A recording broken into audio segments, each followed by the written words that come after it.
ഒരു പുതിയ ട്രെൻഡായിട്ട് വരികയാണ് നോമ്പ് തുറകൾ. ആ നോമ്പ് തുറകൾ എന്തായാലും ഇപ്പോൾ നോമ്പ് തുറക്കണമെങ്കിൽ മരുവിയാവണ്ടേ.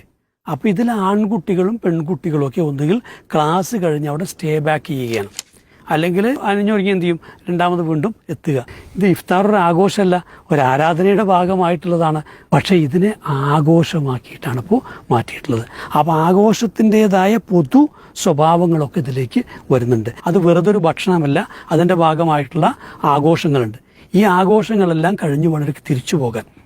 അവ എത്രയോ രാത്രിയായി കഴിഞ്ഞ് ആണീ കുട്ടികൾ തിരിച്ച് വീട്ടിലേക്ക് പോകുമ്പോൾ എന്തും സംഭവിക്കാവുന്ന, എന്തിനും സൗകര്യമുള്ള രൂപത്തിലുള്ള ഒരു സംവിധാനമായിട്ടത് മാറുന്നു. ഗൗരവമുള്ള വിഷയം എന്താ വെച്ചാൽ, ഇസ്ലാമിനെ സംബന്ധിച്ചോളം അതിൻ്റെ ഏറ്റവും പ്രധാനപ്പെട്ട ഒരു ആരാധനയാണ് ഇത്.